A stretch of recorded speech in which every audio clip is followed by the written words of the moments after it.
গেটের ভিতর দিয়ে সবাই নামি দামি পোশাক পরে ঢুকছে, শুধু একজন বাদে। কারণ সে পড়েছে ফুটপাথ থেকে কিনা একটা টি শার্ট আর একটা প্যান্ট, মাথায় চিপচিপ করে তেল দেওয়া। আজকে কলেজে তার প্রথম দিন। কলেজে ঢুকতেই সবাই তাকে এমনভাবে দেখছে যে মনে হচ্ছে কোন অন্য গ্রহের প্রাণী। লাগবেই না বা কেন বলুন তো? সে তো সবার থেকে দামি পোশাক পরেনি। তাকে দেখতে একেবারেই খ্যাত মার্কা লাগছে। সে এদিকে সেদিকে না তাকিয়ে সোজা ক্লাসে চলে গেল। তারপর সে সবার পিছনের সিটে গিয়ে বসে পড়ে। তার কোনো বন্ধু বান্ধব হয়নি কেউ, কিভাবে হবে? সে তো গরিব, কিন্তু সে দেখতে খুবই সুন্দর, যে কেউই ক্রাশ খাবে। তারপর তাদের ক্লাসে স্যার প্রবেশ করেন। আপনারা হয়তো ভাবছেন যে এখনো নায়ক নায়িকার পরিচয় দিচ্ছি না কেন। পরিচয় জানতে পাশেই থাকুন। স্যার সবার পরিচয় জানতে শুরু করছেন। তখন একটা মেয়ে দরজায় দাঁড়িয়ে বলল, May I come in, sir? Yes, come in. Why you are late to come class? Sorry, sir. Okay. তারপর মেয়েটি সামনের বেঞ্চে বসলো। স্যার আবারও পরিচয় পর্ব শুরু করলেন। একে একে সবার নাম ঠিকানা জানতে শুরু করলেন। তারপর মেয়েটার কাছে তার পরিচয় জানতে চাইলেন। তখন মেয়েটা বলল, আমার নাম সুরাইয়া আক্তার নিধি। বাবার নাম আজমল হোসেন, তিনি এই শহরের বিশিষ্ট ব্যবসায়ীদের মধ্যে একজন। আর মায়ের নাম আয়েশা বেগম, তিনি গৃহিণী। ইনি হলেন আমাদের গল্পের নায়িকা সুরাইয়া আক্তার নিধি। সবার পরিচয় পর্ব শেষে স্যার লাস্ট বেঞ্চে বসা ছেলেটির কাছে চলে যায় তার পরিচয় জানতে। তারপর সে বলল, আমার নাম ওমর ফারুক ফাহিম, আর আমি হলাম গল্পের নায়ক। তাহলে পড়াশোনার খরচ কিভাবে চলবে? স্যার আমি কাজ করি, তাই আমার পড়ালেখার খরচের সমস্যা হবে না। তারপর স্যার বললেন, আজকে তোমাদের ক্লাস এটুকুই। এই বলে স্যার চলে গেলেন। তারপর একটা ছেলে আমার সাথে বন্ধুত্ব করতে আসলো। ছেলেটির নাম হলো সিয়াম। তারপর সিয়াম আমাকে আর তার আরও দুই বন্ধুর সাথে পরিচয় করিয়ে দেয়। তাদের একজনের নাম সুমন আর একজনের নাম সিয়াম। তারা তিনজনেই মধ্যবিত্ত পরিবারের সন্তান। তারপর ক্লাস শেষ করে বসার উদ্দেশ্যে চলে আসি। সিয়ামরাও আমার সাথে আসে আমাকে এগিয়ে দেওয়ার জন্য। আমি আমার বাসার গলি পর্যন্ত তাদের সাথে আসি। তারপর বলি, এখন আমি যেতে পারবো, সামনেই আমার বাসা। এখন তোরা তোদের বাসায় চলে যা, কালকে এখানে দেখা হবে। ভাবছেন বন্ধুত্ব হলো কিছু ঘন্টা হলো, আর এখন থেকেই তুই বলি? আমি বলতে চাইনি আসলে, সিয়াম কড়াভাবে বলেছে তাই বলছি। তারপর বাসায় গিয়ে ফ্রেশ হয়ে নিলাম, পরে কিছু খেয়েও নিলাম। বাবা, তুই এভাবে কেন চলাফেরা করিস? তোর কিসের অভাব? টাকা, গাড়ি, বাড়ি সব তোর আছে।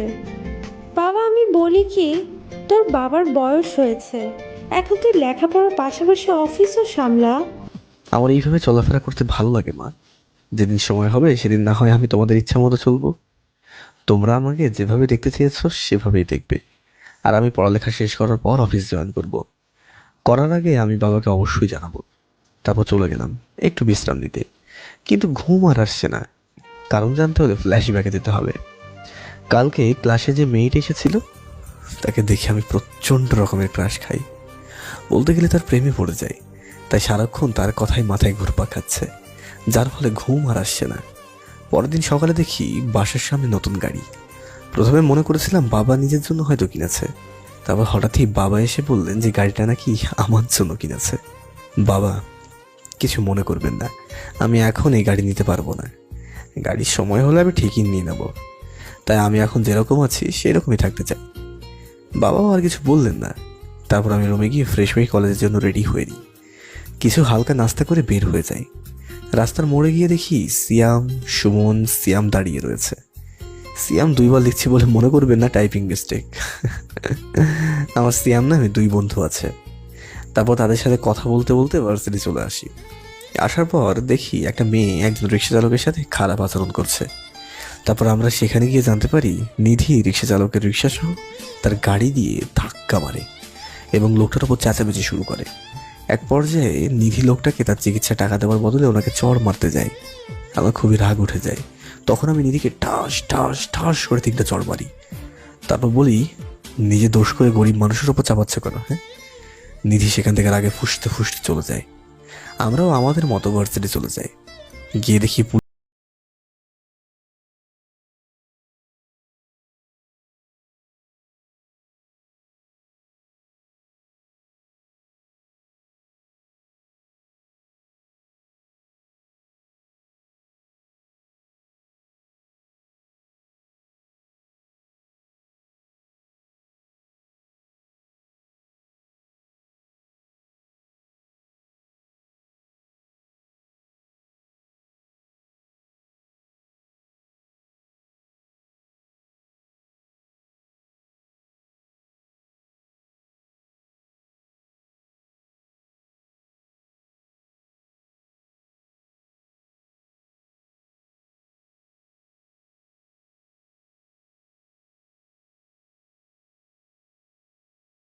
ছেলেটা লকআপের বাইরে কেন?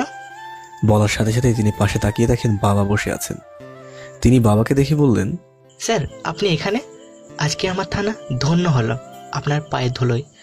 আপনি কেন আসতে গেলেন? আমাকে ডাকতেন, আমি আপনার কাছে চলে যেতাম দেখা করার জন্য। আসতে চাইনি, কিন্তু আসতে হলো।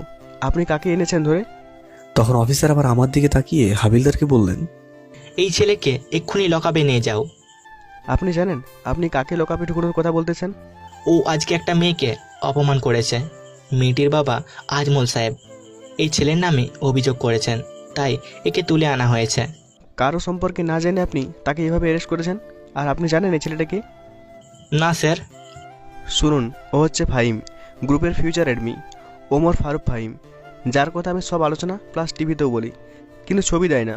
কারণ আমার ছেলে সব পছন্দ করে না, সে সাধারণভাবে চলাফেরা করতে পছন্দ করে। নেক্সট টাইম যেন ভুলটা না হয়। সরি স্যার, আর কখনো এমন ভুল হবে না, এবারের মতো ক্ষমা করবেন। তারপর আমরা সেখান থেকে বাসায় চলে আসি। বাসায় এসে ফ্রেশ হয়ে লাঞ্চ করি সবাই একসাথে। লাঞ্চ করার সময় দেখি খাবার টেবিলে আপু বসে আছে এবং অন্যান্য সবাই আছে। আমাকে দেখে বলেন, পুলিশ ওকে মারবে কেন? মা তুমি কিছু কি জানো না? কি জানবো? আপু আমার দিকে তাকালো। আমার চোখ রাগানো দেখে আপু বলল, মা আমি তো মজা করছিলাম, তুমি সত্যিই ভেবে নিয়েছো নাকি? সবার সাথে লাঞ্চ করে রুমে গিয়ে দিলাম এক ঘুম। বিকেলে সিএমের কলে ঘুম ভাঙলো। তারপর উঠে ফ্রেশ হতে চলে গেলাম তাদের সাথে আড্ডা দিতে। গিয়ে দেখি তারা কি নিয়ে যেন মনে হলো আলোচনা করছে। আমি গিয়ে বললাম, কি নিয়ে এত আলোচনা হচ্ছে? হ্যাঁ, আরে দেখ, সিএম বলছে আজকে দুপুরে নাকি তোকে ফাইম গ্রুপের এমডির গাড়িতে দেখেছে। মনে হয় থানা থেকে আসার পথে গাড়িতে দেখে ফেলেছে। যে করেই হোক ম্যানেজ করতেই হবে। আরে এইসব কি বলিস? আমি এত বড় কোম্পানির মালিকের সাথে মনে হয় ভুল দেখেছিস তুই। আমিও কতক্ষণ ধরে এই কথাই বলছি। তারপর এইভাবেই আমরা অনেক সময় আড্ডা দিই। তারপর যে যার বাসায় চলে যাই। এইভাবে কেটে যায় 4 বছর। আজ আমাদের অনার্স ফাইনাল ইয়ারের শেষ পরীক্ষা, তাই আমরা 4 বন্ধু আগে এসে বসে আড্ডা দিচ্ছিলাম। তখন সবার পরীক্ষার পরে কে কি করবে সেটা জানতে লাগলাম। সবার ইচ্ছা ফাহিম গ্রুপে চাকরি করার। সবার শেষে আমার পালা এলো। আমি বললাম তেমন কিছুই করব না, বাবা মা যা বলবেন তাই করব। তারপর বললাম, দোস্ত বলছি কিভাবে নিধিকে প্রপোজ করা যায়?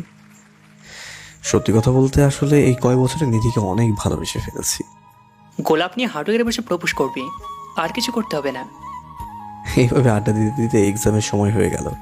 তারপর পরীক্ষা দিতে চলে গেলাম। পরীক্ষা শেষ হওয়ার পর হাতে গোলাপ নিয়ে দাঁড়িয়ে আছি হিয়ার জন্য। কিছুক্ষণ পর নিধি তার বান্ধবীদের সাথে বাইরে বের হয়। তারপর আমি তাদের সামনে গিয়ে বললাম, নিধি, আমি তোমাকে কিছু কথা বলতে চাই। আচ্ছা বলো, কি বলবে? আমি তার সামনে হাঁটু গেড়ে গোলাপ হাতে নিয়ে বললাম, যেদিন থেকে তোমাকে প্রথম দেখেছি সেই দিনই তোমার ওপর ফিদা হয়ে যায়। জানি না তা কখন ভালোবাসায় পরিণত হয়, তাই আজ আর না বলে থাকতে পারলাম না। I love you Nidhi, I love you so much. Do you love me? কি ভাবছেন চড়গুলো কার গালে পড়েছে? আর কারো নয়, ঠিকই ভেবেছেন, আমার গালেই পড়েছে। ছোট লোকের বাচ্চা, তোর সাহস হয় কি করে আমাকে ভালোবাসি বলার? আমি ভালোবাসবো, তাও আবার তোকে, তোর মতো ছোট লোককে? তুই ভাবলি কি করে? আসলে দোষ তোর না, তোর বাবা মার, যে তোর মতো চরিত্রহীন ছেলেকে জন্ম দিয়ে লালন পালন করছে। এগুলো বলে নিধি সেখান থেকে চলে গেল, আর আমি মূর্তির মতো দাঁড়িয়ে চোখে জল ফেলছি। তখন আমার বন্ধুরা এসে আমাকে সান্ত্বনা দিল। তারপর আমি তাদের সাথে কথা বলে বাসায় চলে আসি। রাতে বাবা বাসায় এসে জানালেন তার বিজনেস ক্লায়েন্ট আজমল সাহেবের মেয়েকে কোনো গরিব ছেলে প্রপোজ করেছিল, আর মেয়েটি নাকি তাকে চড় মেরেছিল। আর বললেন যে আগামী শুক্রবার ওনার মেয়ে মানে নিধির জন্মদিন, তাই আমাদের ইনভাইট করেছেন। আর বলেছেন বিশেষ করে আমাকে যেন নিয়ে যান, কারণ এখনো পর্যন্ত আমাদের বিজনেস ক্লায়েন্টরা কেউই আমাকে দেখেননি। তারপর সবার সাথে রাতে খাবার খেয়ে রুমে চলে আসি। আসার আগে বাবাকে বললাম 3টে অ্যাপয়েন্টমেন্ট লেটার বানাতে, এবং তার আমার পার্সোনাল সেক্রেটারি হিসেবে থাকবে, আর এই ঠিকানায় পাঠিয়ে দিতে। 3 জনের ঠিকানা দিয়ে বললাম, আর বললাম আমি কাল থেকে অফিসে যাব, আর আমার সিকিউরিটির জন্য 5 জন গার্ড লাগবে, এবং 2 দিনের মধ্যে যেন সেক্রেটারি প্লাস গার্ড এগুলো রেডি থাকে, কারণ আর 5 দিন পর নিধির জন্মদিন। সেদিন তাকে বিশাল সারপ্রাইজ দেব, যা সে কখনো ভুলতেও পারবে না। তারপর বাবার সাথে কথা বলে গিয়ে ঘুমিয়ে পড়ি। পরের দিন সকালে ঘুম থেকে উঠে রেডি হয়ে নতুন গাড়ি নিয়ে অফিসের জন্য বেরিয়ে পড়ি। আজকে আমার প্রথম দিন অফিসে, প্লাস মিটিং। রাস্তায় জ্যামে পড়ে গেলাম। তখন দেখি একটা ছোট্ট বাচ্চা মেয়ে ফুল বিক্রি করছে। তারপরে দেখলাম মেয়েটি আমার গাড়ির গ্লাসে এসে ধাক্কা দিচ্ছে। আমি গ্লাসটা নামিয়ে মেয়েটির সাথে কথা বলছি। তখন দেখি আমার পাশে একটা গাড়িতে নিধি আর তার বান্ধবীরা বসে আছে। তখনই মেয়েটা বলল, স্যার একটা ফুল নেন না, আজকে একটাও বিক্রি করতে পারি নাই। কত করে ফুল? 10 টাকা স্যার একটা ফুল। আমি মেয়েটাকে 1000 টাকা দিলাম আর নিধিকে উদ্দেশ্য করে বললাম, এইখান থেকে 10টা ফুল ওই ম্যাডামকে দিয়ে আসো, আর বাকি টাকাটা তুমি রেখে দাও। মেয়েটি খুশি মনে চলে গেল। যখন গাড়ির গ্লাস নামাতেই যাব তখন নিধির বান্ধবীরা আমাকে দেখে ফেলে। তা দেখে আমি দ্রুত গ্লাস উঠিয়ে ফেলি। পরে আর তারা আমাকে দেখতে পারেনি, কারণ গাড়ির গ্লাস কালো ছিল, যার ফলে বাইরে থেকে ভিতরে কিছুই দেখা যায় না সেরকমভাবে। তারপর সিগন্যাল ছেড়ে দেয়। আমি চলে আসি অফিসে। সবাই আমাকে স্বাগতম জানায়। তারপর ম্যানেজার আমাকে কেবিনে নিয়ে যান এবং পরে মিটিং রুমে নিয়ে গেল। আমি মিটিংয়ে মনোযোগ দিলাম। অপরদিকে নিধির বান্ধবীরা নিধিকে বলছে, দোস্ত আমাদের পাশের গাড়িটা দেখছিস? হ্যাঁ দেখেছি, কি হয়েছে গাড়িতে? দোস্ত আমার মনে হলো ওই গাড়িতে ফাহিম ছিল। তুই কি পাগল হয়ে গেছিস? ওই ছোট লোকের কাছে এত দামি গাড়ি কোথা থেকে আসবে? এদিকে আমি মিটিং শেষ করে কেবিনে গিয়ে বসলাম। তখন ম্যানেজার সাহেব বললেন, আজমল সাহেবের সাথে আজ আমাদের একটা মিটিং আছে, সেখানে তার মেয়েও থাকবে। তখন আমি ম্যানেজার সাহেবকে বললাম, আপনি কল করে বাবাকে এই মিটিংটা করতে বলেন। আজকে আমার একটা কাজ আছে, আমি চলে যাচ্ছি। তারপর আমি বাসায় চলে আসি। এসে ফ্রেশ হয়ে লাঞ্চ করি। তারপর দিই এক ঘুম। বিকেলে সিয়ামকে কল দিয়ে বলি এক্ষুনি দেখা করতে, কথা আছে। আমি উঠে ফ্রেশ হয়ে আড্ডাখানায় চলে যাই। গিয়ে দেখি সবাই খুব খুশি, যদিও আমি জানি। তারপরে জিজ্ঞাসা করলাম, কি ব্যাপার, তোরা 3 বান্দর এইভাবে খুশিতে লাফাইতেছিস কেন? দোস্ত, আমার স্বপ্নটা সত্যি হয়েছে। ফাহিম গ্রুপের নতুন এমডি সেক্রেটারি পদে আমাদের নিয়োগ করেছে, সাথে 10,000 টাকা স্যালারি অগ্রিম দিয়েছে। কাল থেকে জয়েন করতে হবে। তাহলে তো আজকে আমার ট্রিট চাই। চল, আজকে তোকে ট্রিট দেব। যেদিন তুই চাকরি পাবি সেদিন আমাদেরও ট্রিট দিতে হবে। আচ্ছা বেশ, চল। কালকে আমাকে দেখলে যে কি করবি তা ভেবেই হাসি পাচ্ছে। তারপর রেস্টুরেন্টে গেলাম। ঢুকেই পড়লাম মহা এক বিপদে। দেখি সামনের টেবিলে দুলাভাই, আপু আর আমার কিউট ভাগ্নেটা বসে আছে। দুলাভাইকে এরা 3 জনেই ফাহিম গ্রুপের মালিকের মেয়ের জামাই হিসেবে চেনে। অনেক ফাংশনে বাবার সাথে দেখেছি টিভিতে। আমি ভাবছি কি করে এখান থেকে কেটে পড়বো। তখন দেখি আপু আমাকে ডাকছে, আর যখন ডাক দেবে তখন আমি ইশারায় না করি। আপু বুঝে যায় ব্যাপারটা। তারপর দুলাভাইকেও বুঝিয়ে বলে। তারপর আমি ওদের থেকে ট্রিট নিয়ে মানে পেট ভরে খাওয়া দাওয়া করে বাসায় চলে আসি। এসে দেখি আপু টিভি দেখছে। তখন আপুকে বললাম, এই তুই এই সময় এই বাড়িতে কেন? তার আগে তুই বল, রেস্টুরেন্টে আমাদের দেখে নাচনার ভান করলে কেন? তারপর আপুকে সব বললাম। আপু তো শুনেই হাসতে লাগলো। তখন আপুকে বললাম, এসে যেহেতু পড়েছিস কয়েকদিন থেকেই যা, আর নেক্সট ফ্রাইডে আমাদের একটা ইনভাইট আছে, তোকেও আমাদের সাথে যেতে হবে। না হলে তো ছোট ভাইয়ের হবু বউকে কিভাবে দেখবি? কি, তুই বিয়ে করবি? নিশ্চয়ই মেয়েটা কালো। এভাবে কিছুক্ষণ আপুর সাথে ঝগড়া করে রুমে এসে ফ্রেশ হয়ে ভাগ্নির সাথে কিছুক্ষণ দুষ্টুমি করলাম। তারপর রাতের খাবার খেয়ে ঘুমিয়ে পড়লাম। সকালে উঠে ফ্রেশ হয়ে অফিসে চলে গেলাম। আজকে ভাগ্নি বায়না ধরলো, তাকে অফিসে নিয়ে যেতে হবে, তাই তাকেও নিয়ে এলাম। কেবিনে গিয়ে বসে কিছুক্ষণ কাজ করছিলাম। তখন ম্যানেজার সাহেব এসে বললেন, বাবা তোমার জন্য যাদের সেক্রেটারি পদে নিয়োগ করা হয়েছে তারা এসে গেছে। কি ভাবছেন, ম্যানেজার হয়ে আমাকে বাবা বলে ডাকলেন কেন? আসলে তিনি আমার বাবার বয়সী হবেন, তাই ওনাকে বলেছে আমাকে বাবা বলে ডাকতে। আমি ওনাকে বললাম ওদের পাঠিয়ে দিতে। তারপর তারা এসে বললেন, স্যার, আমরা ভিতরে আসতে পারি? হ্যাঁ আসুন। আর আপনাদের আসতে তো দেরি হলো কেন? সরি স্যার, রাস্তায় জ্যাম ছিল। আমি ওকে বলেই ওদের দিকে তাকাতেই তারা চমকে যায়। দেখে মনে হচ্ছে যেন আকাশ থেকে পড়েছে। তখন সিয়াম বলল, তুই এত বড় লোক আগে বলিসনি কেন? লাস্ট এক্সামের দিন কি বলেছিলাম মনে আছে? হ্যাঁ মনে আছে। তারপর তাদের সাথে কিছুক্ষণ কথা বলে অফিসের কিছু কাজ করে আমি বাসায় চলে আসি। এভাবেই ব্যস্ততার মধ্যে কেটে যায় আমার 2 দিন। আজ শুক্রবার, নিধির জন্মদিন, তাই গিফট হিসেবে ব্র্যান্ড নিউ কার তাকে পাঠিয়েছি। তারপর সবাই রেডি হলাম নিধির বাসায় যাওয়ার জন্য। এদিকে নিধি গাড়িটা দেখেই তো অবাক হয়ে যায়, আর তার বাবাকে বলে যে এত দামি গাড়িটা কে গিফট করলো। তখন তিনি বললেন, ফাহিম গ্রুপ অফ ইন্ডাস্ট্রির নতুন এমডি ওমর ফারুক ফাহিম। নিধি আমার নাম শুনে মনে করার চেষ্টা করে যে এই নামটা আগে কোথাও শুনেছে, কিন্তু মনে করতে পারছে না। তারপর তার বান্ধবীরা এসে তাকে বলল যে আজকে তার জন্মদিনে ফাহিম গ্রুপ অফ ইন্ডাস্ট্রিজের নতুন এমডি ওমর ফারুক ফাহিম আসবে, আর তিনি নাকি আমাদের ভার্সিটি থেকে আমাদের সাথেই পড়ালেখা করেছেন। তারপর নিজের চিন্তায় পড়ে গেল, কারণ ভার্সিটিতে তো এত বড় লোকের ছেলে কেউ ছিল না।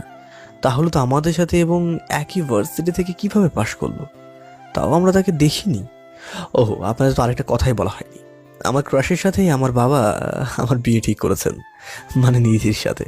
কিন্তু নিধি সেটা জানে না, আর তার বাবাও আমাকে দেখেননি কোনোদিন। তাহলে কিভাবে নিধির সাথে আমার বিয়ে ঠিক হলো বুঝতে পারছেন না তো? বুঝতে হলে সাথেই থাকুন। নিধি আমাকে তার বার্থডে পার্টিতে ইনভাইট করেনি, আর সবাইকে করেছে। আমিও দাওয়াত ছাড়া যাচ্ছি না, কারণ তার বাবা আমাদের সবাইকে দাওয়াত দিয়েছে। তারপর বিকেলে বাবা আর সবাই চলে গেল, আমি সন্ধ্যায় যাব। আমার বাকি কিছু কাজ আছে, সেগুলো শেষ করে তারপর আমি বাসা থেকে বের হয়ে বন্ধুদের কল দিলাম। 15 মিনিটের ভিতরে সবাই বার্থডের সামনে হাজির হলো। তারপর সবাইকে সব কাজ বুঝিয়ে দিলাম, আর বললাম বাড়ির সবাইকে যেন বলে যা হচ্ছে দেখে যেতে, যেন কোনো কথা না বলে। আমার বাড়ির সবাইকে বুঝিয়ে বললাম। তারপর বাসায় এসে ফ্রেশ হয়ে রেডি হয়ে নিলাম নিধির বাসায় যাওয়ার জন্য। আমার পরনে নর্মাল একটা পাঞ্জাবি আর পায়জামা, আর কম দামি এক জোড়া জুতো। তারপর নিধির বাসার উদ্দেশ্যে বের হই। গাড়ি নিইনি, রিক্সা দিয়ে ওদের বাসায় পৌঁছালাম। গেটে দারোয়ান প্রথমে ঢুকতে দেয়নি, কিছু টাকা হাতে ধরিয়ে দেওয়ার পর ভিতরে যেতে দিল। আসলে এখনকার মানুষ টাকার জন্য সব করতে পারে, নিজের পরিবারের ক্ষতি করতেও দুইবার ভাবে না। তারপর ভিতরে প্রবেশ করলাম। আমার বন্ধুরা তা দেখে আমার কাছে চলে এলো। তারপর তাদেরকে বললাম, বাবা মাকে সবকিছু বুঝিয়ে বলেছিস নাকি? হ্যাঁ। ওদের সাথে কথা বলা শেষ করার সাথে সাথে কে যেন আমার হাত ধরে টান দেয়। পিছনে ঘুরতে ঠাস করে একটা শব্দ হলো, সবাই থমকে যায়। আবু কিছু বলতে চেয়েছিল, আমি ইশারায় তাকে বলতে মানা করি। নিধি আমার গালে চড় মারে আর বলতে থাকে, ছোট লোক কোথাকার, তোকে এখানে ইনভাইট কে করেছে? হ্যাঁ, কেউ না, আজকে তোমার জন্মদিন তো, তাই তোমাকে শুভেচ্ছা জানাতে এসেছি। আর এটা তোমার জন্য। একটা ঘড়ি তার দিকে গিয়ে দিই। ঘড়িটা দামি, কিন্তু প্যাকিং সেভাবে করেছি যাতে দামি মনে না হয়। তারপর নিধি বলল, ভিখারির মতো যখন এসেই পড়েছিস, খাবার খেয়ে যাস। আই এম সরি, আমি এখানে খাবার খেতে আসিনি, এসেছিলাম তোমাকে তোমার জন্মদিনে গিফট দিয়ে শুভেচ্ছা জানাতে। জানানো হয়ে গেছে, এখন আমার ফিরে যাবার পালা। তারপর আমি সেখান থেকে চলে আসি, আমার সাথে আমার বন্ধুরাও চলে আসে। সেখান থেকে বের হয়ে আমি বাবাকে কল করে বললাম যে নিধির বাবাকে বলতে যে এঙ্গেজমেন্ট কালকে কমিউনিটি সেন্টারে হবে, বলে আমি কলটা কেটে দিই। তারপর আমি বন্ধুদের বললাম, তোরা চলে এসেছিস কেন, তোরা এনজয় করতি? তখন সিয়াম বলল, যেখানে তোকে অপমান করে দিয়েছে সেখানে আমরা কি করে থাকি? আর এসব করে তুই কি পাচ্ছিস? অপমান ছাড়া তো আর কিছু পাচ্ছিস না। তোরা কি খাবি? আমার খুব খিদে লেগেছে। তারপর সবাই মিলে একটা রেস্টুরেন্টে ঢুকলাম, সবাই মিলে অনেক কিছুই খেলাম। এদিকে বাবা নিধির বাবাকে বললেন যে আমার কিছু গুরুত্বপূর্ণ কাজ থাকে, আমি যেতে পারবো না, কাল কমিউনিটি সেন্টারে চলে আসতে। তারপর বাবা মা আপু দোলাভাই সেখান থেকে চলে আসে। তারপর নিধির বাবা সবাইকে বললেন, ladies and gentleman, attention please. দুঃখের সাথে আপনারা জানাচ্ছি যে ফাহিম গ্রুপের এমডি একটা জরুরি কাজের জন্য আসতে পারেনি। সবাইকে তিনি কাল কমিউনিটি সেন্টারে ইনভাইট করেছেন, আর আপনারা যে সারপ্রাইজের কথা বলেছিলাম তাও কালকে দেখতে পাবেন। এখনই কেক কাটা হবে, সো সবাইকে সেখানে উপস্থিত হওয়ার জন্য আহ্বান জানাচ্ছি। তারপর সবাই কেক কাটার ওইখানে জড়ো হলো। পরে কাটার পর সবাই খাওয়া দাওয়া করে চলে যায়, আর এদিকে আমরা খাওয়া দাওয়া করে আড্ডা দিতে দিতে 1টা বেজে যায়। তারপর ওদের কালকে আসার কথা বলে যে যার মতো চলে যায়। বাসায় এসে রুমে গিয়ে ফ্রেশ হয়ে খাটে বসে মোবাইল টিপছিলাম, তখন মা আমার রুমে আসলো। কিছু কি বলবা? তুই আজকে এইসব কেন করেছিস? এইসবের মানে কি? আজকে আমি নিধিকে পরীক্ষা করার জন্য এই অভিনয় করেছি, আর সেই পরীক্ষায় উত্তীর্ণ হতে পারেনি মা। এর ফলাফল সে কালকে পাবে। তার ফলাফল কি? সেটা না হয় কালকেই দেখবা। তারপর মা চলে গেল, আর আমিও ঘুমিয়ে গেলাম। পরে সকালে অফিসে চলে গেলাম। অফিসে প্রচুর কাজের চাপ থাকায় বের হতে হতে সন্ধ্যা হয়ে গেল। তারপর বাসায় এসে ফ্রেশ হয়ে রেডি হয়ে দিলাম। তারপর আমরা গাড়ি নিয়ে বের হলাম। পিছনের গাড়িতে গার্ডরা বসে আছে। বের হওয়ার আগে হারাফিগুলারে কল দিয়ে এক জায়গায় থাকতে বললাম। তারপর সেখান থেকে তাদের পিক করে কমিউনিটি সেন্টারের উদ্দেশ্যে রওনা দিলাম। সেন্টারের কাছাকাছি যেতেই বাবা কল দিয়ে জানতে চাইলেন যে কোথায় আছি। আমি বললাম যে সেন্টারের কাছাকাছি আছি, আর 5 মিনিট মতো লাগবে। তারপর কলটা কেটে দিই। কিছুক্ষণ পর সেন্টারে পৌঁছান তো অবাক হয়ে যায়। সেন্টারের গেট থেকে ভিতর পর্যন্ত রেড কার্পেট দিয়ে যাওয়ার সুন্দর রাস্তা তৈরি করা হয়েছে, তার উপরে গোলাপের পাপড়ি দেওয়া। তারপর আমি ভিতরে প্রবেশ করলাম, সাথে হারামিগুলো আর পিছনে গার্ডরা। ভিতরে এক পা করে এগোচ্ছি, আর পাশ থেকে কয়েকজন ফুলের পাপড়ি ছিটিয়ে দিচ্ছে। আমার এই বেশ দেখে নিধি তো হাঁ করে তাকিয়ে আছে। আমি ভিতরে প্রবেশ করে নিধিকে বললাম, কি ম্যাডাম হাঁ করে আছেন কেন? মুখে মাছি ঢুকবে তো? আমি কানে কানে বললাম তাকে। তারপর বাবা সকল বিজনেস ক্লায়েন্টের সাথে পরিচয় করিয়ে দিলেন আর বললেন, মিস্টার আজমল সাহেব আমার কাছে ক্ষমা চাইলেন কালকের জন্য। আঙ্কেল, আমারই ভুল ছিল, কি করব বলেন, ছোটবেলার অভ্যেস, এত তাড়াতাড়ি কিভাবে যাবে। আর আমি কিছু মনে করিনি, আপনিও এসব ভুলে যান। তারপর বাবা মাইকে অ্যানাউন্স করলেন যে এখন আমার আর নিধির এঙ্গেজমেন্ট হবে, তাই আমাদের স্টেজে যেতে হবে। তখন নিধির দিকে তাকিয়ে দেখি সে তো খুব অবাক হয়েছে, তাদের চেহারা দেখে বোঝা যাচ্ছে। আমি তার কাছে গিয়ে বললাম, কি ম্যাডাম এখনই এত চমকে গেলে কি করে হবে? আপনার জন্য তো আরও অনেক চমক বাকি আছে, আপাতত স্টেজে চলুন, আমি তার কানে কানে বললাম। তারপর নিধি আমার সাথে স্টেজে গেল। তারপর আমরা একে অপরকে আংটি পরালাম। তারপর কেক কাটা হলো। সবাই একসাথে খাওয়া দাওয়া করে যে যার মতো চলে এলাম। আর বিয়ের দিন 15 দিন পর ধার্য করা হয়েছে। সেন্টার থেকে আস্তে আস্তে রাত 2টা বেজে গেল। আমি আমার রুমে গিয়ে ফ্রেশ হয়ে ঘুমিয়ে গেলাম, কারণ কাল অফিসে একটা জরুরি মিটিং আছে। এদিকে নিধির বান্ধবী রিয়া তাকে বলল, আমি তোকে সেই দিনই বলেছিলাম, কিন্তু তুই শুনিসনি। আর কালকে তোর জন্মদিনের পার্টিতে কিভাবে তাকে অপমান করলি?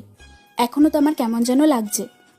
আমি কি জানতাম নাকি যে হারামিটা এরকম ছদ্মবেশ ধরে চলাফেরা করতো? এখন ওসব চিন্তা বাদ দে, আর কালকে সবকিছুর জন্য ক্ষমা চেয়ে নিবি। সকালে ঘুম থেকে উঠে রেডি হয়ে নিলাম।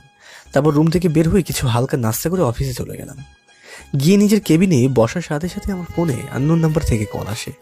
কলটা রিসিভ করে আমি বললাম, আসসালামু আলাইকুম। ওয়ালাইকুম সালাম। জি, কে বলছেন? ওপাশ থেকে নামটা শুনে তো আমি অবাক হই।